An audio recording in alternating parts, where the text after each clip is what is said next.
الصلاة والسلام على سيد الأنبياء والمرسلين. أما بعد فأعوذ بالله من الشيطان الرجيم. بسم الله الرحمن الرحيم. لقد من الله على المؤمنين إذ بعث فيهم رسولا. صدق الله العظيم وصدق رسوله النبي الكريم الأمين.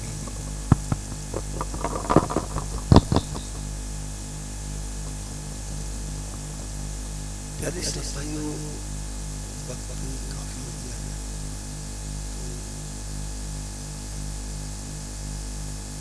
مختصر سی چند باتیں عرض کر کے پھر میں اجازت چاہتا ہوں۔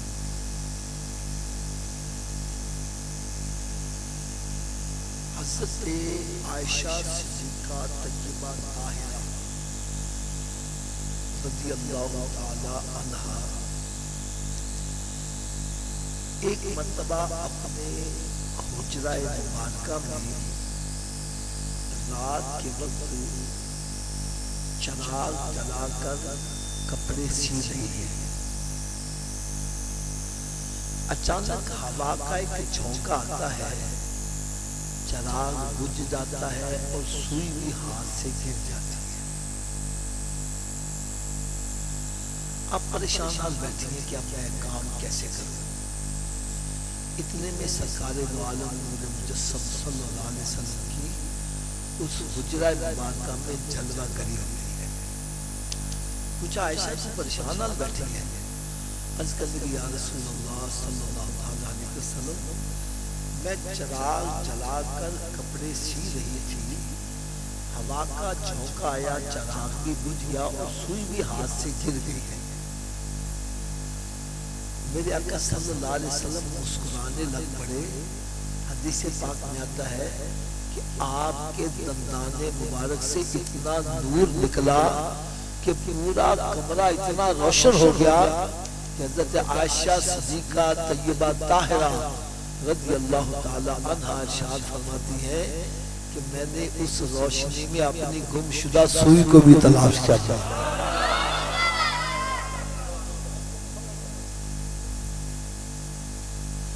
حضرت عائشہ صدیقہ طیبہ طاہرہ رضی اللہ تعالی عنہا ایک مرتبہ عرض کرتی ہے، یا رسول اللہ صلی اللہ علیہ وسلم، حضرت یوسف علیہ نبینا علیہ السلام کا حسن بڑا مشہور تھا، بڑا مشہور تھا، اور آپ اپنے چہرے پر کپڑا ڈالے رہتے تھے، پردہ کیے رہتے تھے۔ آپ نے وہ قرآن مجید کا بڑا مشہور واقعہ ہے کہ جب زلیخا کی سہیلیوں نے تانا مارا، شرم نہیں آتی عزیز مصر کی بیوی ہو کے ایک غلام کے پیچھے مر رہی ہے، تو زلیخا نے کیا کیا، ساری سہیلیوں کی دعوت کی اور ان کے ہاتھوں میں سیب پکڑا دیا اور چھری پکڑا دی، یہ کہا کہ جب میں تمہیں کہوں تو پھر سیب کاٹا۔ ٹھیک ہے، ادھر حضرت یوسف علیہ السلام اپنے چہرے پہ نقاب لیے کھڑے ہیں، تو زلیخا نے عرض کی کہ آپ ذرا اپنے چہرے سے نقاب اٹھا دیں۔ اپنے چہرے سے نقاب اٹھایا تو پھر زلیخا نے کہا اب سیب کاٹ دو۔ قرآن کہتا ہے وَقَطَّعْنَا أَيْدِيَهُنَّ، حضرت یوسف علیہ السلام کا جمال دیکھنے میں وہ اس قدر مستغرق ہوئی کہ انہوں نے سیب کے ساتھ انگلیاں بھی کاٹ دی اور ان کو پتہ نہ چلا۔ تو حضرت عائشہ صدیقہ طیبہ طاہرہ رضی اللہ تعالی عنہا عرض کرنے لگی، یا رسول اللہ صلی اللہ علیہ وسلم، حضرت یوسف علیہ السلام تو آپ کے مقتدی ہیں اور وہ اپنے چہرے پر نقاب کیے رکھتے تھے، آپ کے چہرے پر کوئی نقاب نہیں ہم دیکھتے۔ میرے آقا صلی اللہ علیہ وسلم نے ارشاد فرمایا، عائشہ، اللہ تعالیٰ نے میرے چہرے پر 70,000 پردے ڈالے ہوئے ہیں۔ کتنے؟ 70,000 پردے ڈالے ہوئے ہیں۔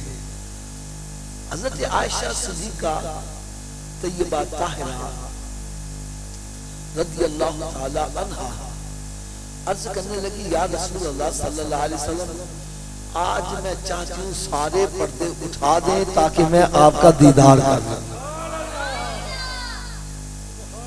آج سارے پردے اٹھا دیں.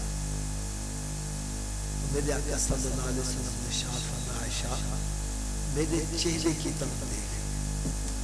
حضرت عائشہ صدیقہ طیبہ طاہرہ رضی اللہ تعالی عنہا نے جیسے سرکار کے رخ انور کی طرف دیکھا تو ایک دم ڈر کے گھبرا کے کمرے سے باہر چلی گئی. میرے آقا صلی اللہ علیہ وسلم مسکرانے لگ پڑے. فرمایا عائشہ اندر آ جا. اندر آ گئی. پوچھا باہر کیوں چلی گئی تھی؟ عرض کرنے کہ یا رسول اللہ صلی اللہ علیہ وسلم میں نے آپ کے رخ انور کی طرف جب دیکھا تو مجھے یوں لگا جیسے یہ مکان جل جائے گا, میں اس لیے جلدی سے باہر چلی گئی. سرکار صلی اللہ علیہ وسلم فرمایا عائشہ ابھی تو میں نے ایک ہی پردہ اٹھایا تھا. ایک جھلک دیکھنے کی تاب نہیں عالم کو, وہ اگر جلوہ فرما ہو تو کون تماشا ہے.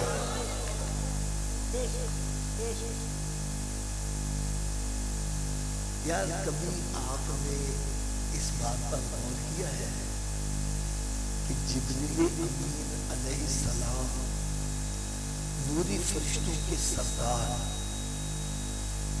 اور سرکار صلی اللہ علیہ وسلم کی بارگاہ میں بار بار حاضری کے لیے آ رہے ہیں, بار بار حاضری کے لیے آ رہے ہیں. اللہ حضرت عظیم البرکت رحمۃ اللہ لکھتے ہیں بے نکائے یار اگر چین آ جاتا انہیں بار بار آتے نہ یوں جبریل سدرا چھوڑ کر. سرکار کا دیدار کر دیا, اب سدرا پر چین نہیں آ رہا, بار بار سرکار کا دیدار آتا.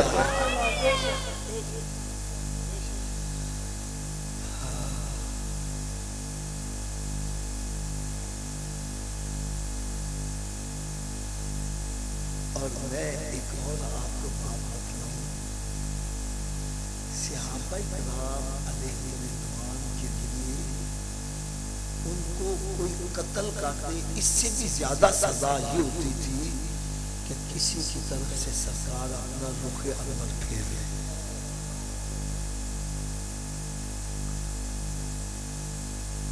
ایک حدیث پاک میں آتا ہے ایک صحابی رضی اللہ تعالیٰ انہوں نے سونے کی انگوٹھی پہنی ہوئی تھی. آج تو ہمارے ہاں یہ ہے کہ ہم شادی کی بنیاد ہی حرام پر رکھتے ہیں. بچے کو سونے کی انگوٹھی پہنائی جاتی ہے, منگنی کی انگوٹھی, اور مرد کے لیے سونا حرام ہے. کیا ہے؟ میرے نوجوان اسلامی بھائی میری بات کا منانا حق بات کا دینی چاہیے. آج کئی میرے نوجوان گلے میں زنجیریاں پہن کے بیٹھے ہوئے ہیں, ہاتھوں کے اندر وہ زنجیریاں پہنے ہوئے ہیں, کوئی کڑے پہنا ہوا ہے, کوئی سنگل پہنا ہوا ہے, عجیب سا بنا.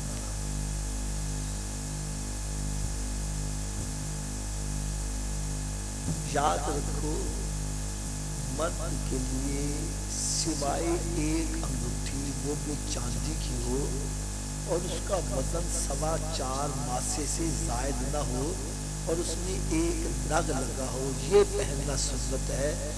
اس کے علاوہ سونا, چاندی, کانسی, لویا, پتل, یہ جتنی بھی دھاتیں ہیں یہ سب مرد کے لیے حرام ہے. کیا ہے؟ یہ کڑے پہننا, یہ زنجیریاں پہننا, یہ مرد کے لیے کیا ہے؟ تو ہمیں حرام کام سے بچنا چاہیے. نہیں بچے گا تو ہوگا کیا؟ یہی زیورات دوزخ کے اندر گرم کر کے اس کے جسم پر پہنائے جائیں گے, پھر کیسے برداشت کریں؟ اور جو بندہ دنیا کے زیورات کو پسند کرتا ہے, دنیا کے زیورات پہنتا ہے, اللہ تعالیٰ اس کو جنت کے زیورات سے محروم کرتا ہے.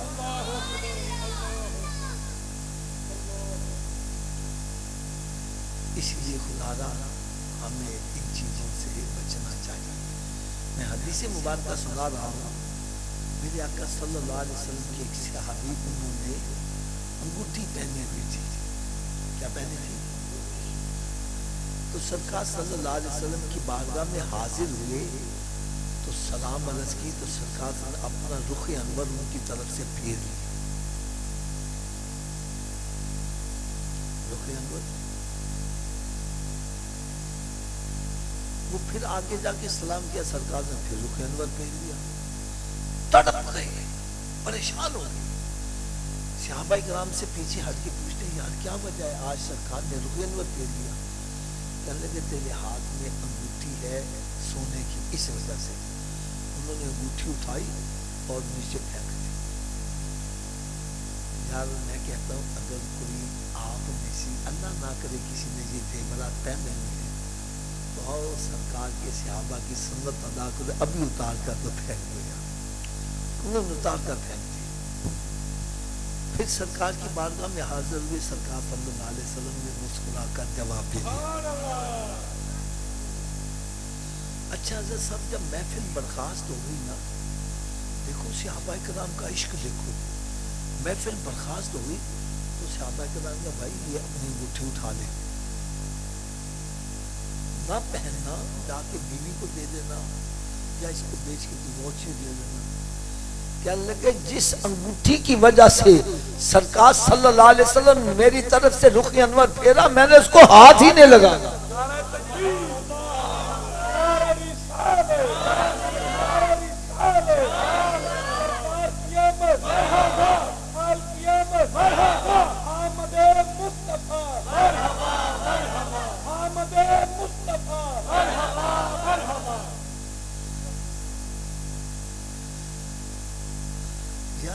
صحابہ کرام علیہ رضوان سرکار کو راضی کرنے کے لیے سب کچھ قربان کرنے کے لیے تیار تھے. بات سمجھ آئیے؟ تو ہمیں بھی سرکار کو راضی کرنا چاہیے کہ نہیں کرنا چاہیے؟ دیکھو سرکار کو راضی کرنے کا طریقہ کار کیا ہے. میں آپ کو آسان سی بات بتاتا ہوں. آپ کا بیٹا آپ کی بات نہ مانے، جھوٹ نہیں بولنا، بات سچی کرنی، آپ اس سے خوش ہوں گے ناراض ہوں گے؟ پیر کی بات مرید نہ مانے تو پیر بھی مرید سے تھوڑا سا اونچی آواز سے بولنا. استاد کی بات شاگرد نہ مانے تو استاد بھی شاگرد سے. پھر سنو ذرا، باپ کی بات بیٹا نہ مانے تو باپ بیٹے سے، استاد کی بات شاگرد نہ مانے تو استاد بھی شاگرد سے، اور پیر کی بات مرید نہ مانے تو پیر بھی مرید سے، تو نبی کی بات امتی نہ مانے.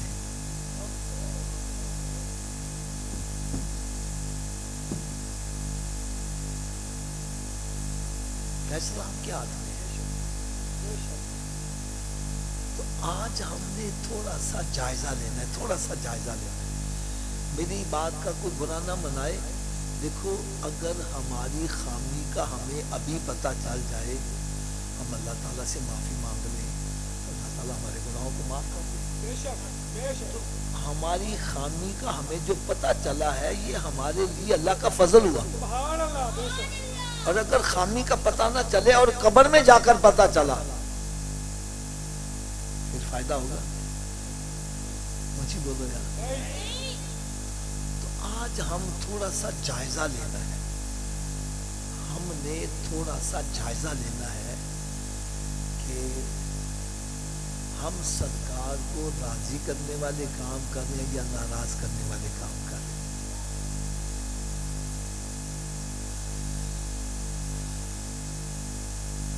دیکھیے پیارے آقا صلی اللہ علیہ وسلم نے ارشاد فرمایا نماز میری آنکھوں کی ٹھنڈک ہے. دیکھو حدیث غلط ہو تو تب بھی میں مجرم، ٹھیک ہے نا، سب کے سامنے معذرت کروں گا، الفاظ بھی واپس لوں گا.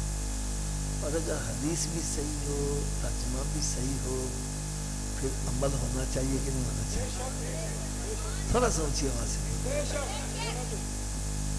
میرے آقا صلی اللہ علیہ وسلم نے ارشاد فرمایا نماز میری آنکھوں کی، تھوڑا سا اونچی آواز سے۔ اچھا اس حدیث پاک کا مطلب میں کیا سمجھا ہوں؟ میں یہ سمجھا ہوں کہ میرے آقا صلی اللہ علیہ وسلم نے ارشاد فرمایا میرے امتی جب میں تجھے نماز پڑھتے دیکھتا ہوں میری آنکھیں ٹھنڈی ہو جاتی ہیں۔ سبحان اللہ، سبحان اللہ۔ اور بات بھی میں سچی کر رہا ہوں۔ حضرت صاحب آپ رات کے پچھلے پہر اٹھو، چاہے استنجا پانی کرنے کے لیے اٹھو، آگے آپ کا بیٹا جائے نماز بچھا کر نماز پڑھ رہا ہو، یار آپ کی آنکھیں کتنی ٹھنڈی ہیں۔ اگر آپ کی آنکھیں ٹھنڈی ہوتی ہے تو میرے آقا کی کتنی ٹھنڈی ہوتی ہے۔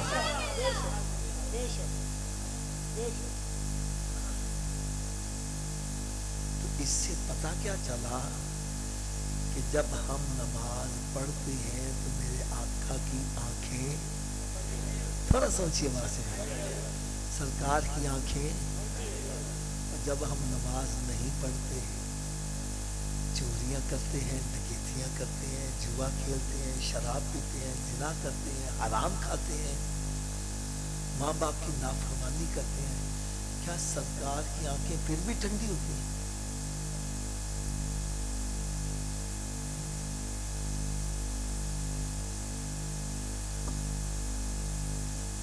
ابھی ہم نے ایک مفروضہ بنایا تھا کہ اگر باپ کی بات بیٹا نہ مانے تو باپ بیٹے سے ناراض ہو جاتا ہے۔ یار میرے آقا صلی اللہ علیہ وسلم نے ارشاد فرمایا فجر کی نماز پڑھا کرو تیری روزی میں برکت ہوگی۔ فجر کی نماز پڑھا کرو تیری روزی میں، کہنا جی آنکھ ہی نہیں کھل دی، اور ڈاکٹر کہنا سویرے اٹھ کے ایکسرسائز کرے گا تو وہ جناح گارڈن پہنچا ہوا ہے۔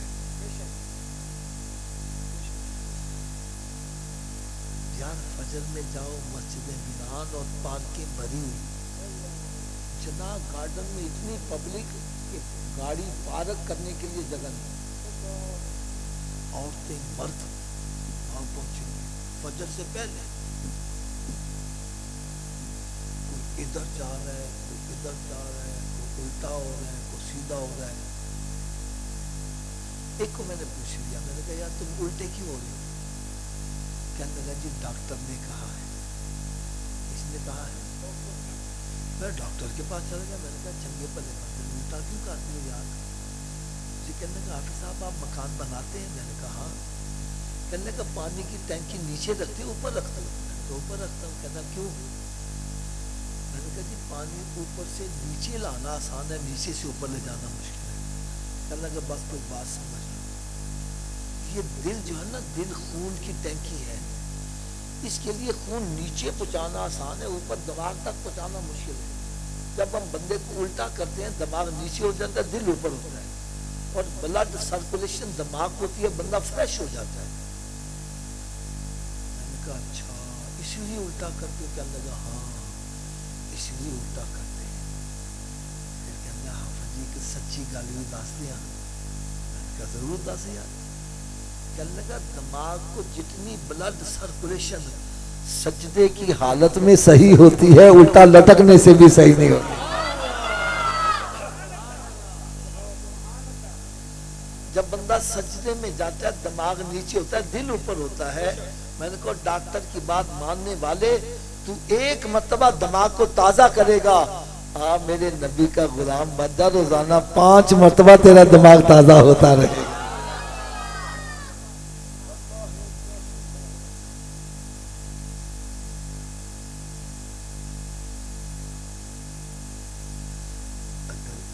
دیں تو ایک اور اشارہ کر لوں، پریشان تو نہیں ہوں گے؟ دیکھو بھائی میری دعا ہے اللہ تعالیٰ ہر مسلمان کو بیماریوں سے محفوظ رکھے، اور جو بیمار ہو چکے ہیں اللہ تعالیٰ ان کو شفاء کاملہ عطا فرمائے۔ میں سمجھانے کے لیے ایک بات کہنے لگا ہوں۔ ایک بندہ بیمار ہو جاتا ہے، ڈاکٹر کے پاس جاتا ہے، ڈاکٹر اس کو چیک اپ کر کے تو کہتا ہے کہ جناب تسی نمک کھانا چھوڑ دو، آپ جی میٹھا کھانا چھوڑ دو، آپ حضرت صاحب چھوٹا گوشت چھوڑ دیں، آپ بڑا گوشت چھوڑ دیں۔ سچی بات کرنا چھوڑ دیتے کہ نہیں چھوڑ دیتے؟ مجھے بولو ذرا۔ اچھا آپ میں سے کوئی مجھے یہ بتلائے گا یہ چھوٹا گوشت حلال ہے کہ حرام ہے؟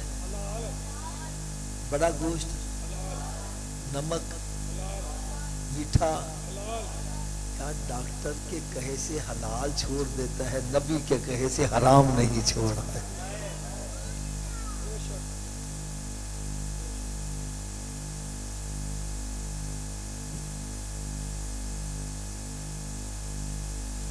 ڈاکٹر کے کہے سے اپنی من پسند چیز مٹھائی چھوڑ رہا ہے، اور نبی کے کہے سے شراب نہیں چھوڑا جا، زنا نہیں چھوڑا، سود کھانا نہیں چھوڑا، جوا نہیں چھوڑا، حرام کھانا نہیں چھوڑا۔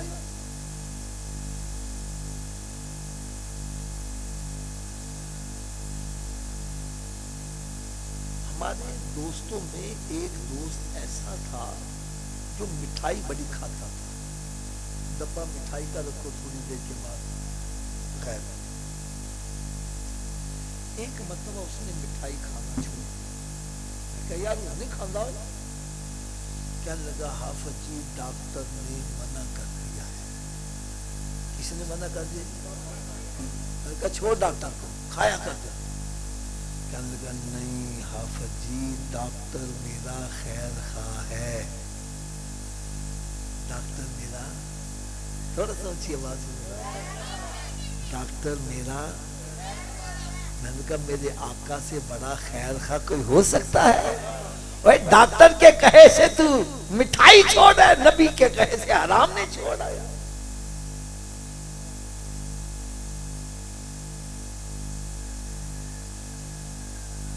میں نے کہا ڈاکٹر کو تو خیر خواہ کہتا ہے، اس کی خیر خواہ کب تک ہوتی ہے جی؟ جتنی دیر فیس جیب سے باندھے رہو گے، فیس واسطے پیسے نہیں اندر جان دیں دیں، بولو تو صحیح ہے، تو فیساں بھی دیں دے رہو، خیر خواہی ہونی جا جنی دیر ساتھ ساتھ مر گئے تو خیر خواہی پتا۔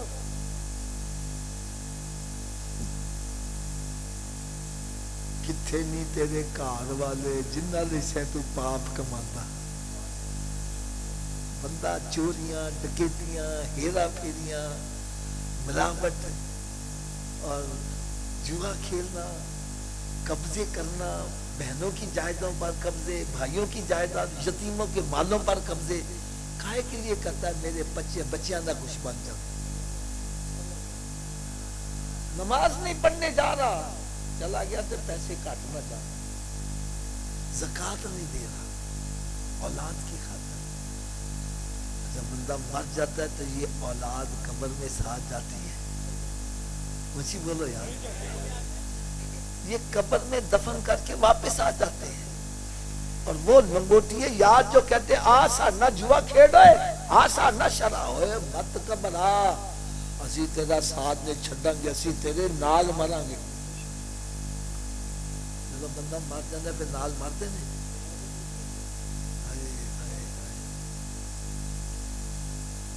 جانا تے دور دی گل کرنے کڈو انبار کدے بو نہ اللہ پہ بڑا بڑا۔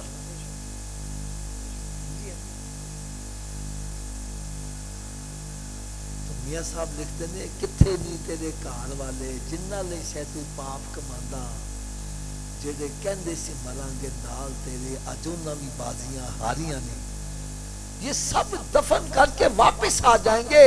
ارے کوئی قبر میں ساتھ نہیں جائے گا، جو تیرے خیر خواہ ہیں دفن کر کے واپس آ جائیں گے، کوئی خیر خواہ قبر میں نہیں جائے گا، اور میرے آقا ایسے خیر خواہ ہیں قبر میں بھی تشریف لائیں۔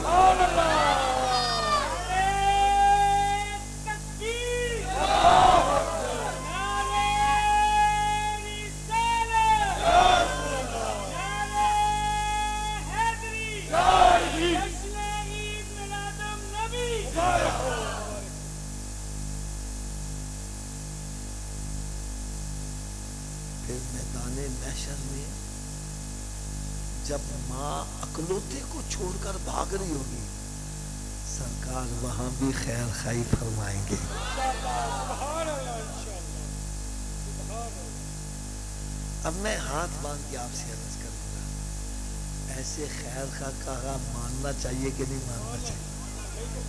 مجھے بولو یار. ایک اور چھوٹا سا میں اشارہ کر دوں. دیکھو بھائی, میں یہاں کرسی پہ بیٹھا ہوں, میرے ایک طرف میرے والد صاحب بیٹھے ہیں, ایک طرف میرا دوست بیٹھا ہے. والد صاحب کہتے ہیں بیٹا آج ادھر سے باہر جانا. دوست کہتے ہیں نہیں حافظ صاحب پیچھے سے باہر جانا. مجھے کس کی ماننی چاہیے؟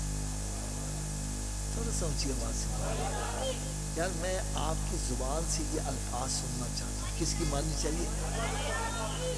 اچھا, والد صاحب کی مجھے کیوں ماننی چاہیے؟ وجہ کیا ہے؟ ظاہر بات ہے آپ یہ کہیں گے حافظ صاحب والد کا مقام دوست سے بڑا ہے, والد کا مرتبہ دوست سے. تو پھر ہمیں نتیجہ کیا ملا؟ جب چھوٹے رتبے والے اور بڑے رتبے والے کی بات اکٹھی آ جائے تو چھوٹے رتبے والے کی بات چھوڑ دو, بڑے کی. یہی مسئلہ نکلا نا. جب چھوٹے اور بڑے مرتبے والے کی بات اکٹھی آ جائے تو چھوٹے کی چھوڑ دو, بڑے کی. اونچی بولو, چھوٹے کی چھوڑ دو, بڑے کی. اب آپ میں سے کوئی یہ ترجمہ بتا لائے گا اللہ اکبر کا کیا مطلب ہے؟ اونچی بولو. تو کیا سب سے بڑے کی بات مانتے ہیں؟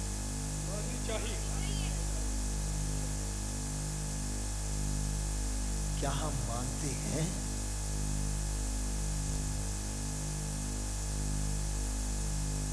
رب تعالیٰ کی طرف سے پیغام آتا ہے, حکم آتا ہے, حی علی الصلاۃ. اس کا کیا مطلب ہے جی؟ مجھے بول دو یار. ایک تو یہ نا کہ ہمیں ترجمہ ہی نہیں پتا یہ کیا کہہ رہا ہے. میں آپ سے سننا اس لیے چاہتا ہوں کہ آپ کو اس کا ترجمہ آتا ہے. اس کا مطلب ہے آؤ نماز کے لیے. شیطان کے اندر نہیں بیٹھا رہے, دکان چھٹ کے نہ جائیں, دوستوں کو چھٹ کے نہ جائیں. ہم کس کی مان رہے ہیں؟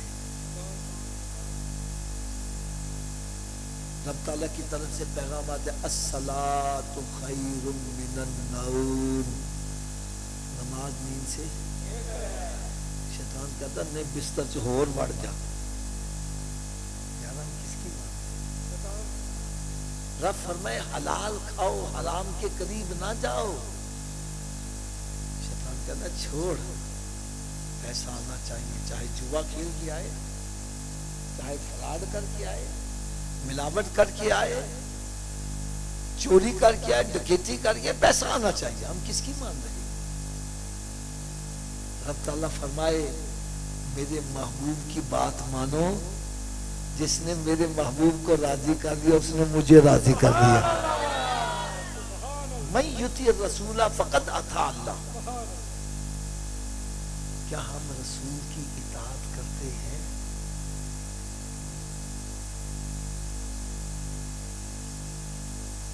میرے آقا صلی اللہ علیہ وسلم نے ارشاد فرمایا قیامت کے روز مسلمان سے سب سے پہلا سوال کون سا ہوگا؟ یار اتنی آواز سے بولو جن کو نہیں پتا ان کو بھی پتا چل جائے. تو کیا ہمارا پہلا سوال درست ہے؟ پہلے سوال میں ہی اللہ نہ کرے پھنس گئے, اگلے سوالوں کا کیا مانے گا؟ میں غلط کہہ رہا ہوں, آپ میری جھولی میں ڈالو. آپ صاحب غلط کہہ رہے ہیں, اگر صحیح کہہ رہا ہوں تو پھر عمل ہونا چاہیے کہ نہیں ہونا چاہیے؟ یار میں گیس لگواؤں, آپ بے شک تیاری نہ کرو. آپ کو بھی آپ صاحب نے تکا لگایا, پتہ نہیں آتا بھی ہے کہ نہیں آتا, لیکن میرے آقا کا فرمان غلط اونچی بول دو یار. تو جب سرکار نے فرما دیا پہلا سوال ہی نماز کا ہوگا, پھر ہمیں نمازی بننا چاہیے کہ نہیں بننا چاہیے؟ آواز کم ہو گئی ہے. چلے ایک اور تسلی کے لیے حدیث سنا دوں. ایک بڑی مشہور حدیث ہے, عموماً مساجد کے اوپر بھی لکھی ہوتی ہے. الصلاۃ مفتاح الجنہ، نماز جنت کی چابی ہے، نماز جنت کی، اونچی بولو ذرا۔ اچھا حضرت صاحب آپ بتلائیں، چابی کے بغیر تالا کھولو گے؟ پھر چابی کا بندوبست مرنے کے بعد کرنا ہے یا پہلے کرنا ہے؟ پھر کر دے کیوں نہیں؟ جب مسجد سے صدا آتی ہے حی علی الصلاۃ، آؤ چابی کے لیے، پھر کیوں بیٹھے گپا لانے؟ کیوں بیٹھے؟ دنیا دے کام کاج پہ گئے، حوصلے چاہیے، ہر کام چھڈ کے وڈے دے اگے آ کے چک جاؤ، وڈے دا حکم منو۔ ارے بیوی چھوٹا مرتبہ ہے، باپ کا مقام چھوٹا ہے، دوستوں کا مقام چھوٹا ہے، رب سب سے بڑا ہے۔ جب زبان سے کہا ہے اللہ سب سے بڑا ہے، تو پھر اس کا ہونا کیا چاہیے؟ ساری دنیا کا حکم ایک طرف ہو، رب کا حکم ہے سب کو چھوڑ کے رب کے آگے جھک جاؤ۔ علامہ اقبال یہی تو کہتا ہے، زبان سے کہہ جو دیا لا الہ الا اللہ تو کیا حاصل، ارے دل و نگاہ مسلمان ہی تو کچھ بھی نہیں ہے۔ زبان سے رب کو بڑا مانتا ہے اور بات شیطان کی کار مان رہا ہے۔ جس کو بڑا مانا ہے بات بھی اسی کی مانو۔ جب یہ پڑھتے ہو سب سے اعلیٰ اولا سب سے بالا والا، جب ہمارا نبی سب سے اعلیٰ ہے تو پھر اعلیٰ کی بات ماننی چاہیے کہ شیطان کی ماننی چاہیے؟ پھر میں تو کہوں گا آج کہ اس میلاد شریف کی محفل میں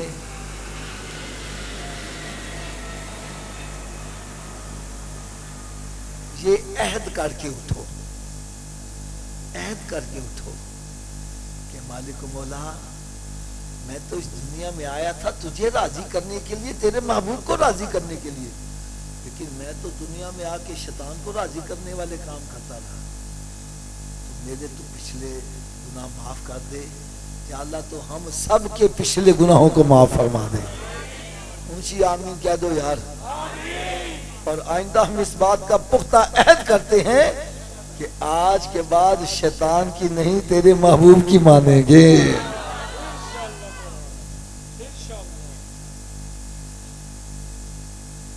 اچھا حضرت صاحب آپ تھوڑا سا مجھے گائیڈ کیجئے گا، کیا ہر چابی ہر تالے کو لگ جاتی ہے؟ اس کی کیا وجہ ہے؟ اس کی وجہ یہ ہے کہ تالے کے اندر لیور ہوتے ہیں، جتنے لیور کا تالا ہوگا چابی کو اتنے دانتے پڑے ہوں گے تو چابی گھومے گی، چابی گھومے گی تو تالا کھلے گا نا۔ تو آج میں آپ کو یہ بھی بتلا دوں، جو جنت کو تالا لگا اس کے 5 لیور ہیں۔ کتنے لیور ہیں؟ پہلے لیور کا نام ہے فجر، دوسرے کا نام، تیسرے کا، چوتھے کا، 5ویں کا۔ جو ایک نماز پڑھتا ہے ایک دانتا ڈال رہا ہے، تالا کھل جائے گا جی؟ 2 سے 3 سے کب کھلے گا؟ پھر آج کے بعد کتنے دانتے ڈالنے ہیں؟ سب کی آواز نہیں آ رہی۔ یہ آواز پتہ کیوں نہیں آ رہی؟ حافظ صاحب ہم 5 ڈال لیں گے کیسے؟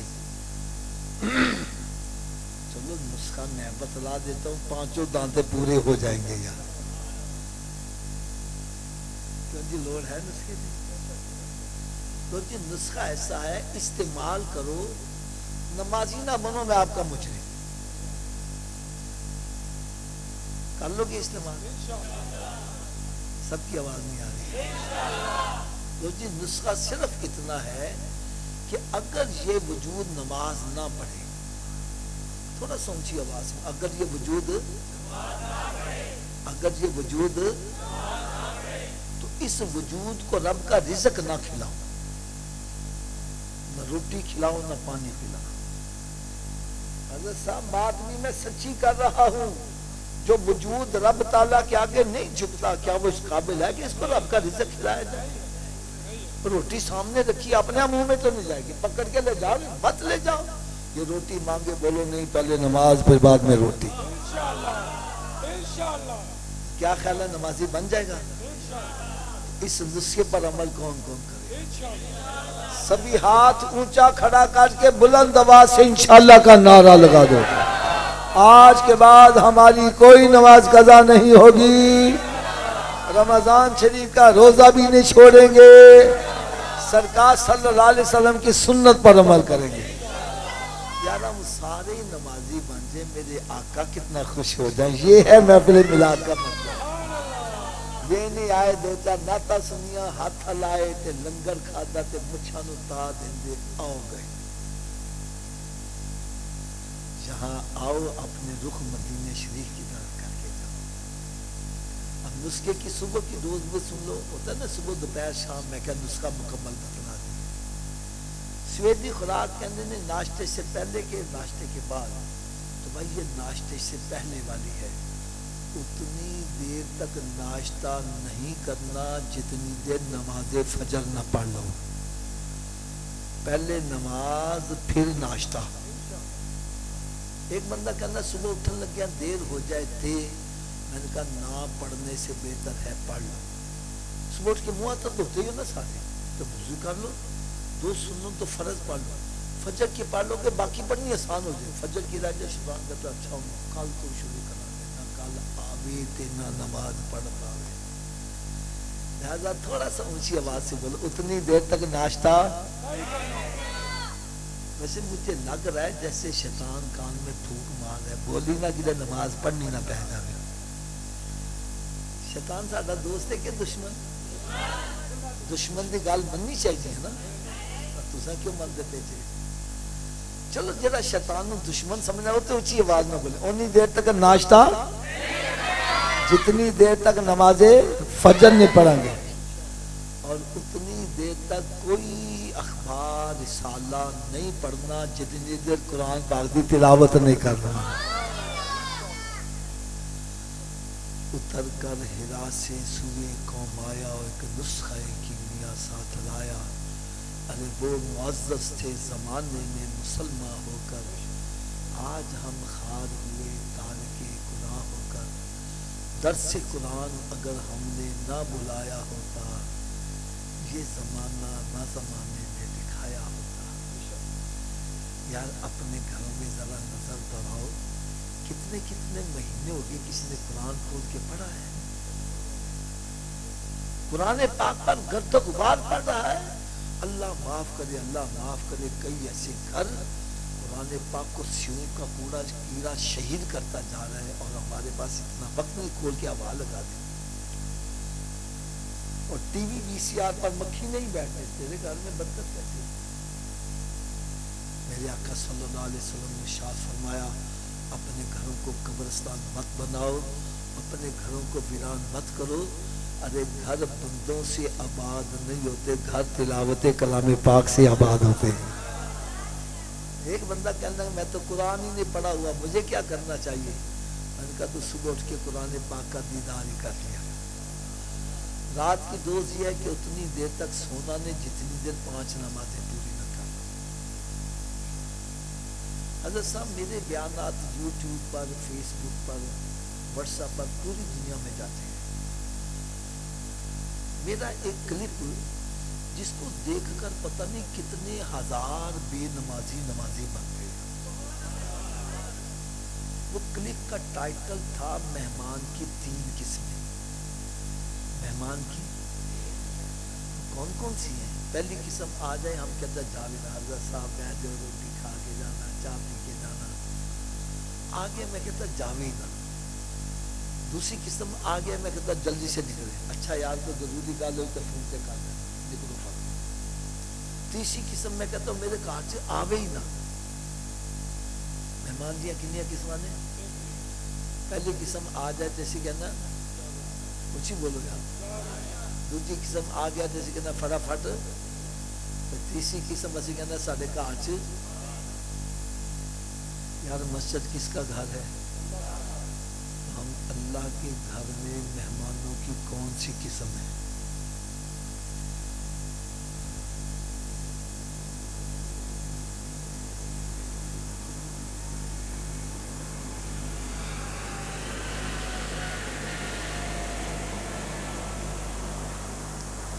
ہر بندہ اپنے گریبان میں جھانک کر دیکھے میں مہنمانی کون سی قسم میں ہوں. اگر مسجد میں نماز پڑھنے گیا ہے، نماز پڑھ کے پھر بھی بیٹھا ہے، تسبیح پڑھ رہا ہے، درود پاک، ذکر اذکار، تو سمجھ جاؤ مہمانوں کی پہلی قسم میں رب کے اندر بہ جاؤ، بہ جاؤ، اور بہ جاؤ، اور بہ جاؤ، اور بہ جاؤ. اور اگر مسجد میں گیا ہے جلدی جلدی ٹھونگے مار کے وہ گیا ہے، جیسے کوئی کلاشن کوف نیچے لے کے کھڑا ہے، 2 سیکنڈ بولتے لائے تھے اڑا دیتا جائے گا، جلدی سے بھاگتا ہے، تو سمجھ جاؤ مہمانوں کی دوسری قسم ہے. اللہ تعالیٰ نہیں چاہتا میرے گھر میں یہ زیادہ دیر ٹھہرے. اور جو مسجد میں آتا ہی نہیں یار، اس کو اپنی قسمت میں آنسو بہانے چاہیے کہ وہ اللہ تعالیٰ کی نظروں سے اس قدر گر گیا ہے، اللہ تعالیٰ اس کو اپنے گھر میں داخل کرنا پسند ہی نہیں کرتا. اور یہ یاد رکھو مسجد میں بندہ اپنی ہمت سے نہیں جاتا، رب کی توفیق سے جاتا ہے.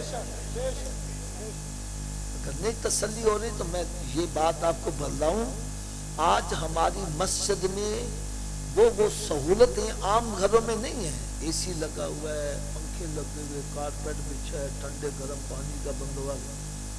نہ تو چاہیے پورا پنڈ مسجد آ جائے، لیکن آتا وہی ہے جس کو اللہ توفیق دیتا ہے. اگر ابھی بھی سمجھ نہیں آئی تو ایک بندہ تھا نا، اپنے سیٹھ کے ساتھ سفر کر رہا تھا، چلتے چلتے نماز کا وقت ہو گیا. وہ کہنا سیٹھ جی نماز پڑھ لیے. وہ کہنے لگا مسجد آئی تھے پڑھ لیں. چلتے چلتے مسجد بھی آ گیا. سیٹھ باہر کھڑا ہو گیا، کہنے لگا جا کے نماز پڑھے. وہ اندر نماز پڑھنے گیا، اس کو نماز میں کچھ سرور آیا، لمبا ہو گیا، قیام لمبا ہو گیا، سجدے سجود لمبے ہو گئے. یہ باہر کھڑا پریشان ہو گیا. اب باہر سے کھڑا یہ آواز کیا دیتا ہے، اوئے اوئے تو باہر کیوں نہیں آ رہا؟ اوئے وہ کس نے تجھے اندر پکڑ لیا ہے؟ اور ایک کون تجھے باہر نہیں آنے دیتا؟ کرنا جو تجھے اندر نہیں آنے دے رہا مجھے باہر نہیں آنے دے رہا.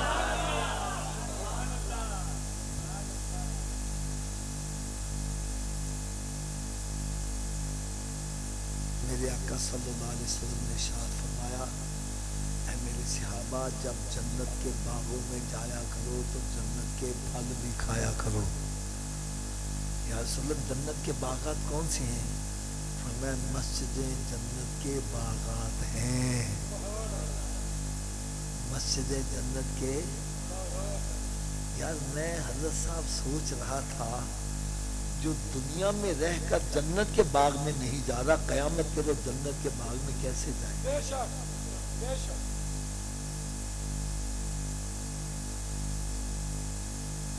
فرمایا مسجدیں جنت کے باغات ہیں اور جنت کا پھل کیا ہے؟ سبحان اللہ، سبحان اللہ، الحمدللہ، اللہ اکبر، لا الہ الا اللہ. اس کا مطلب ہے مسجد میں جاؤ، دنیا کی گفتگو نہ کرو، غیبتیں چغلیاں نہ کیا کرو، اور پارٹی بازی نہ بنایا کرو، فساد نہ کیا کرو. مسجد میں جا کر رب کا ذکر کیا کرو. اللہ تعالیٰ میری اور آپ سب کی حاضری کو قبول فرمائے. وما علیہ الا البلاغ. نعرہ تکبیر، نعرہ رسالت، نعرہ حیدری، سرکار کی آمد، سردار کی آمد، آقا کی آمد، دادا کی آمد.